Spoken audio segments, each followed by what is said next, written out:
काला मोतिया ऐसी बीमारी है जो आपकी रोशनी को एकदम ख़त्म कर सकती है। हेलो, मैं doctor Sukriti Gupta, consultant at Bharti eye care centre Faridabad, बात करने वाली हूँ काले मोतिया के बारे में, जिसे ग्लूकोमा कहा जाता है अंग्रेज़ी में। आप मान लीजिए हमारी जो आँख है वो एक बलून की तरह है। इसके अंदर पानी होता है ताकि एक गोल शेप मेंटेन हो सके आँख की। नया पानी आँख के अंदर बनता रहता है और पुराना पानी निकलता रहता है, तो यह पानी का सर्कल चलता रहता है।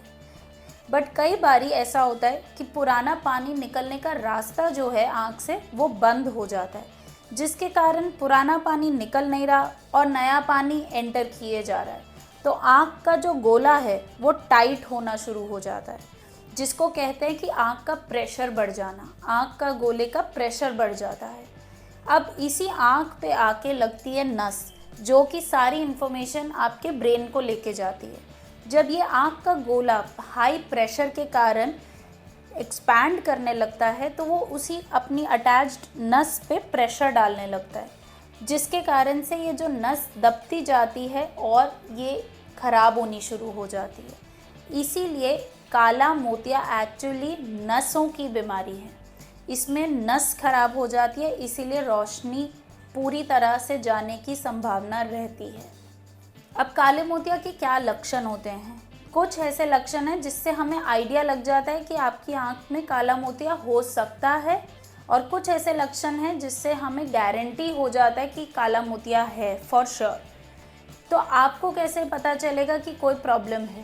पहला, आंख लाल हो जाएगी, धुंधला दिखने लगेगा, कई बारी अंधेरे पे जाने से ज़्यादा प्रॉब्लम होगी, ज़्यादा आँख दर्द होगी और आँखों से आंसू आएगा, लाल पड़ जाएगी।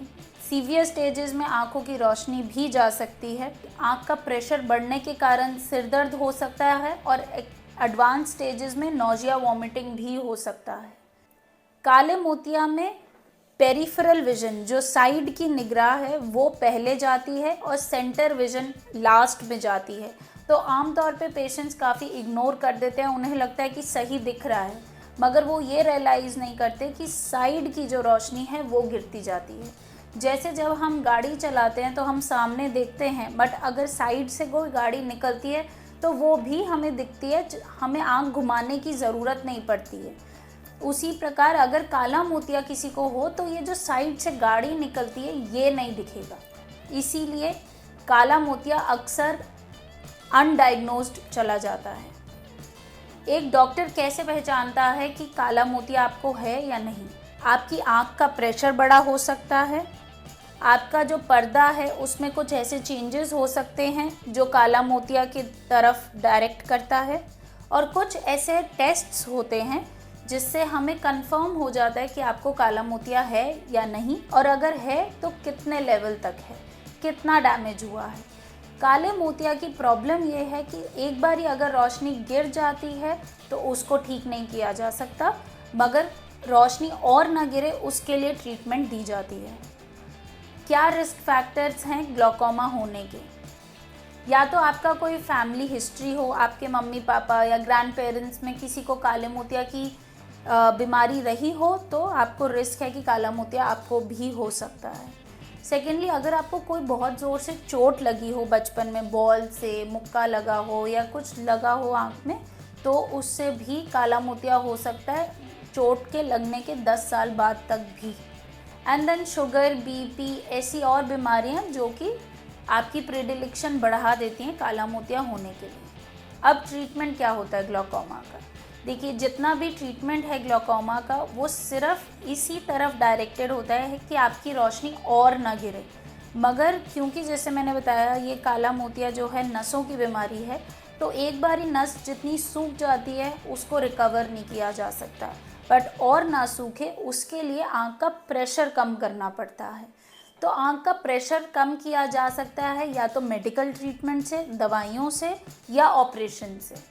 तो दवाइयाँ होती हैं जो आपको या तो दिन में 2 बारी 3 बारी, डिपेंडिंग कि आपका प्रेशर कितना चल रहा है और आपका आँख कैसे रिस्पॉन्ड कर रही है, वैसे दी जाती हैं। बट कई बारी ऐसे पेशेंट्स होते हैं जिनकी या तो दवाइयाँ काम नहीं कर रही आँख पे, या फिर बहुत दवाई डालनी पड़ रही है, तो पेशेंट डालना नहीं चाहता, क्योंकि दवाइयों के भी कुछ साइड इफ़ेक्ट्स होने शुरू हो जाते हैं सालों साल दवाइयाँ डालते डालते।